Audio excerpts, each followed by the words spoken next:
আসসালামু আলাইকুম। Push endure মাহে রমজান। তো রমজান মাসে অনেকেই জানতে চেয়েছেন যে স্বাস্থ্যকর সেহরি কি হবে? তবে আপনাদের অনেকেই আছেন যারা কি করেন সেহরিটা স্কিপ করেন, যেটা এখন দেখা যাচ্ছে যে আ আরবান এরিয়াতে অনেক বেশি দেখা যায়। রাতের খাবারটা খেয়ে অনেকে শুয়ে যান। ভোর রাতে সেহরিটা করেন না। এই ভুলটা করবেন না, সেহরি স্কিপ করা যাবে না।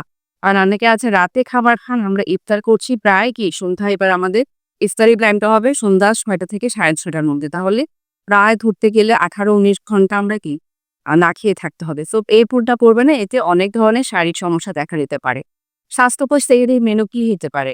আমরা দুপুরবেলা যে খাবারটা খাই নরমালি অন্যান্য সময়, সেই খাবারের পরিমাণটাই হবে সেহরিতে। অর্থাৎ দুপুরের খাবার ইকুইভ্যালেন্ট হবে সেহরি মিলও।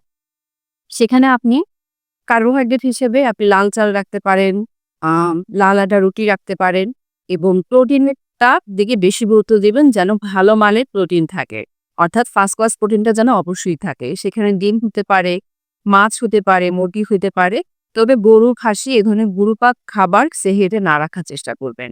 আপনি সেকেন্ড ক্লাস প্রোটিন হিসেবে বিভিন্ন বীচি জাতীয় খাবার রাখতে পারেন এবং ডাল রাখতে পারেন। অবশ্যই সেখানে যেন এক প্রকার শাক অথবা সবজি থাকে।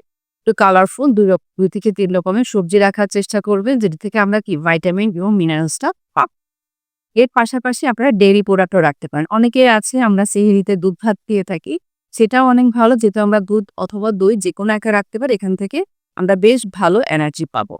এবং পাশাপাশি পানি রাখতে হবে। পানি পরিমাণটা সারাদিনে অর্থাৎ ইফতার থেকে সেহরি পর্যন্ত নরমালি আমাদের যেরকম অন্যান্য সময় পানির চাহিদা থাকতো ঠিক একই রকমই থাকবে, তবে কিছুটা বাড়বে।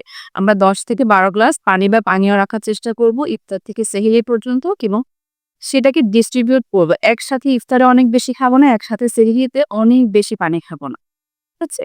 সেহরিতে আরেকটা জিনিস মনে রাখবেন যে সেমনি আমরা অনেক সময় করি কি যে একদম নামাজের আগে উঠে খুব তাড়াহুড়ো করে সেহরি করি। এটা না করাই ভালো। এটা আপনার স্বাস্থ্যের জন্য ঠিক হবে না।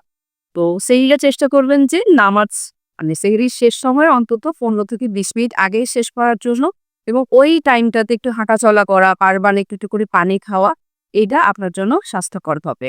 অর্থাৎ আপনার সেহরির মেনুটা যেন সুষম হয়। যেখানে কার্বোহাইড্রেট থাকবে, ভালো প্রোটিন থাকবে, ভিটামিন মিনারেলস এর সোর্স হিসেবে আমাদেরকে বিভিন্ন ধরনের শাকসবজি রাখতে পারেন এবং পানি থাকতে হবে পর্যাপ্ত পরিমাণ।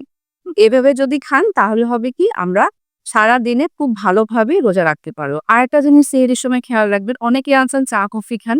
এই অভ্যাসটা ত্যাগ করা আপনার জন্য খুবই ভালো হবে। এবং অনেকেই আছে আমরা বেকারি আইটেম খাই। বিভিন্ন ধরনের বেকারি আইটেম, পাউরুটি, পরোটা বা কাবাব, বাইরে অনেক ভাজা-পোড়া খাবারে অভ্যস্ত থাকে অনেকেই। এ ধরনের খাবার আপনার জন্য স্বাস্থ্যকর হবে না। সো আপনার জন্য যেটা স্বাস্থ্যকর হবে না সেটা অবশ্যই আপনি পরিত্যাগ করতে হবে। ভালো থাকবেন, সুস্থ থাকবেন।